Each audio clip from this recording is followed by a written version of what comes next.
Minsan ho ba naiisip nyo na parang ang buhay ay unfair? Kung sino pa yung hindi nagsisimba ng madalas, parang yun pa yung pinagpapala. Kung sino pa yung laging parang pasaway sa ating paningin, parang sila pa yung nakakakuha ng mga pagpapala. Pero ikaw na laging nagsisimba, aktibo, amen, nanonood ka online, umaatin in person, nagbabasa ka ng Bible, come on somebody, amen, para nakakaranas tayo ng problema. And yes, sometimes pag inisip natin, ang buhay parang unfair. Hindi siya fair sa atin, pero alam natin na ang Diyos ay makatarungan. God is just. Ano man ang ating edad, anumang sitwasyon na meron tayo ngayon, lahat po tayo ay naniniwala na ginagamit ng Lord ang mga pagsubok ng ating buhay para palakasin ang ating pananampalataya. In fact, sa New Testament, makikita nyo na ang mga miracles and teaching ni Jesus ay ibinigay at ipinakita sa mga disciple para i-strengthen ang kanilang pananampalataya. Bakit? Kasi ang pagsunod sa Panginoon, following Jesus, includes suffering. Yes, kapag sumunod ka sa Panginoon, may blessing. Yes, kapag sumunod ka sa Panginoon, may pagpapatawad. Yes, kapag sumunod ka sa ating Panginoon, may kalayaan. Pero kasama din sa pagsunod sa Panginoon, yung makaranas ka ng mga paghihirap. Yung makaranas ka ng suffering. Kasi kung tayo lang ang tatanungin, syempre gusto na kagad natin yung sinasabi ng Bible, yung rewards, yung crown of life.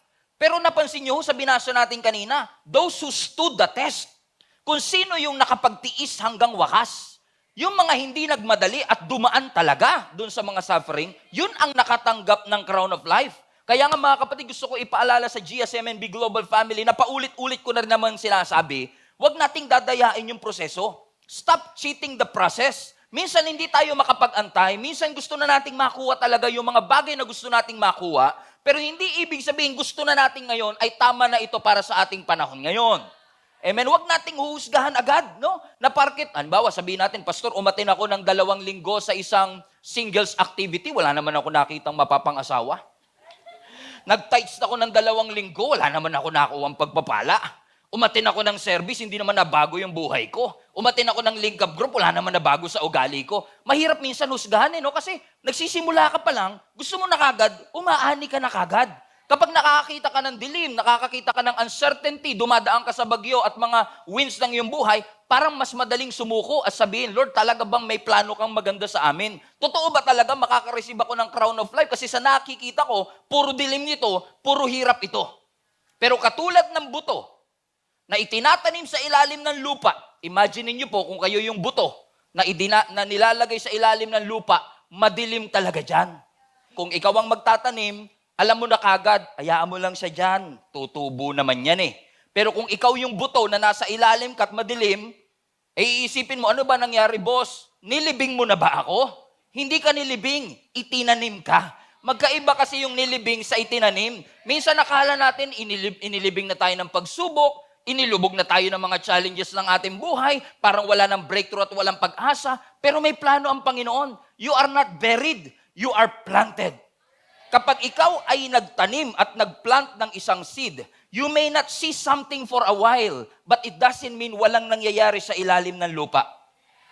Kapag nangako ang Panginoon, kahit parang imposible, kahit parang hindi mangyayari, kahit parang walang clue at hindi obvious, the Word of God will never return to Him void. Magaganap ang pinangako ng Panginoon. Makinig kayo. Ang sabi nga ng Bible, in due season, you will reap. Let me say that again. Galatians, in due season, you will reap. Pansinin nyo, hindi sinabing in due date, you will reap. Kasi madalas sa mga pangako ng Lord, nilalagyan mo ng due date. Lord, 34 na ako, wala pang nanliligaw sa akin, beke naman. Lord, 3 taon na yung negosyo namin, wala pa rin return of investment, beke naman. Nilalagyan natin ng due date yung pangako ng Panginoon. Hindi naman sinabi ng Panginoon, in due date, you will harvest. Ang sabi, in due season, you will harvest. Katulad ng isang babaeng manganganak, sineset ng doktor yung due date, pero lalabas ang bata sa appointed time. Hindi sa due date. Minsan sakto, minsan mapapaaga, minsan late ng konti, pero sa due season, sa appointed time ng Diyos, hindi sa predict ng doktor, hindi sa predict ng science, kundi sa due season. Tulad ng kapatid ko na si Len, no, na nanganak, binigyan siya ng due date. Pero hindi lumabas yung bata sa due date. Lumabas yung bata sa appointed time. Ngayong araw na ito. Wag na wag kang maiinip basta pinangako ng Diyos. Kasi hindi man yan dumating sa due date, mangyayari sa due season. Just keep on investing. Just keep on pouring. Just keep on believing. Just keep on praying. Kahit parang wala ka nakikita at parang madilim, mag-pray ka lang na mag-pray. Tumuloy ka lang ng tumuloy. Padayon gyud. Tuloy lang ng tuloy. Kasi may plano ang Diyos sa imong kinabuhi. Hallelujah! Palapakan natin ang ating Panginoon. Hindi porket delay. Hindi porket lumagpas sa due date, hindi ka na manganganak. Amen. Mangyayari ang pangako ng Panginoon. Delay is not denial. Katulad ni Abraham, at the age of 100, dun lumabas yung kanilang unang anak. Si Noah, 120 days niyang itinayo yung ark bago dumating yung ulan. Can you just imagine? 120 years of waiting. Inaalipusta ka. Inaasar ka. Totoo ba talaga yan? Na talagang may bahang paparating. 57 years na nakakalipas mula nung tinayo mo yung ark na yan, wala pa rin. Ay, naniniwala ko. Pinangako ng Panginoon eh. Dumating yung 65, 95, 115, wala pa rin dumarating. Kung ikaw siguro si Noah, sasabihin mo, Lord, talaga bang darating pa ba yung ulan? Darating pa ba itong sinasabi mong kaganapang mangyayari? Kasi parang yung sinabi mo, parang hindi nagkakatotoo. 115 years lang nangyari. Pero God being true to His word, at 120 years, dumating yung ulan. Yung sinabi ng Panginoon. Ibig sabihin mga kapatid, kapag ang Diyos pinangako niya, gagawin niya. Kapag sinimulan niya, walang makakapagpahinto nito. Kapag binuksan ng Panginoon, walang makakapagpasara nito. Lagi niyong tatandaan, yung desisyon ng Diyos at yung plano ng Diyos will always trump your plans. Laging nasigit yan. His ways are better than our ways. His thoughts are better than our thoughts. So you better trust the timing of the Lord. Sabi mo sa katabi mo, trust His timing. Hindi porket hindi mo nakita sa iyong time frame, hindi mo na-witness sa iyong timeline, ay hindi mangyayari sa iyo. Sa New Testament, sa Book of Hebrews, makikita nyo sa Hall of Faith, iba't ibang mga biblical heroes natin. Kilalang kilala natin dahil sa kanilang pananampalataya. Pero alam niyo ho ba na hindi lahat sila naranasan yung katuparan ng pangako sa kanilang panahon? May mga pinangako ang Diyos na hindi nangyari habang buhay pa sila, pero nangyari sa mga anak nila. So hindi man sa timeline mo, pero malamang sa bloodline mo. Basta pinangako, in due season, you will harvest. In due season, you will reap. If you are a minister, you are a pastor, and you think wala nang pag-asa ang ministry, just claim this word. In due season, you will reap. Kung ikaw ay nanay, and you are looking forward sa panahon na ang iyong pamilya ay magkakasundo-sundo, keep on praying, keep on believing, keep on confessing, keep on prophesying, and I believe in due season, you will see the evidence of your faith. Ang tunay na pananampalataya is not just believing on what you see, but believing on what you want to see. What do you want to see in your family? Keep on praying about it. What are you believing for your ministry? Huwag mong hintuan sa pananalangin.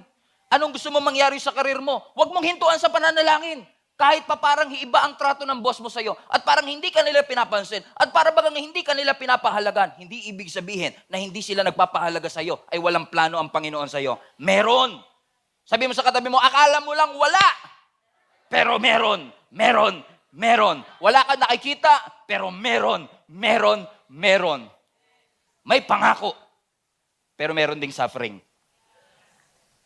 Buti pa kayo, mas malakas pa yung amen sa suffering kaysa sa pangako, ano? Kaninang service, talaga tahimik na tahimik sila sa sufferings, eh. Amen? Sino sa inyo naniniwala, kahit gaano ka kayaman, kahit gaano ka kabata, ang sufferings, totoo. Nangyayari yan. Everybody shout, sufferings are real. Totoo ang suffering, pero hindi lang yun ang totoo. Ang kabutihan ng Diyos, totoo din. Ang katapatan ng Diyos, totoo din. Ang sovereignty ng Diyos, totoo din. Oo, totoong may mga suffering, pero totoo ding mabuti ang Diyos. In fact, mas totoo na mabuti ang ating Panginoon. Mas totoo na faithful siya. Mas totoo na siya ang in control at sovereign. You just have to believe in the Lord. Hawakan mo kahit mahirap. Amen? Katulad ni Moses. Nung si Moses ay tinawag ng Panginoon na ilabas ang mga Egyptian ang Israelites from Egypt to the Promised Land, 40 years, halos, na pinagtiisan ni Moses yung katigasan ng ulo ng kanyang mga nililid. Imagine niyo to sumunod na lang siya sa Panginoon, siya pa ang gustong patayin. Sumunod na siya sa Panginoon, siya pa yung gustong batuhin. Nangyayari ba yan minsan? Nasa gitna ka na ng kalooban ng Panginoon, nape-persecute ka pa. Ikaw na nga lang yung Christian sa pamilya, ikaw pa yung masama. Gumawa ka na ng mabuti, ikaw pa yung lumalabas sa masama. Ganun nga nangyari kay Moses. Sumunod na lang siya sa Panginoon, para bagang yung mga Israelites pa hindi nakikinig sa kanya, at parang wala silang paniniwala sa Panginoon. Alam mo, minsan sinabi ni Moses sa gitna ng kanyang buhay, why would I spend the rest of my years trying to tolerate these stiff-necked people o stiff-necked people? Bakit ko igugugol yung nalalabing buhay ko para pagtiisan pa itong mga ang titigas na ulo ng mga taong ito? Kung baga sinasabi niya, ang tagal ko na nagtiis. Gusto ba naman ng Panginoon, magtitiis pa ako hanggang sa susunod? Ang titigas nga po ng ulo Dapat dito, talaga, ibaon na dito sa disyerto Amen? Pero bakit pinanghawakan ni Moses na kahit nahirapan siya, ginawa niya ang kanyang magagawa para dalhin ang mga Israelis sa lupang pangako. Hindi niya nahatid, pero nasilip niya. Hanggang noong 120 years old siya, namatay siya. By the way, ang sabi ng scripture, namatay si Moses na hindi nagdim ang kanyang paningin. Malinaw pa rin ang kanyang paningin. How I wish. Amen? Pero ano ang nangyari? Si Moses nanatili, nakapagtiis. Kasi pinanghawakan niya yung pagtawag ng Panginoon.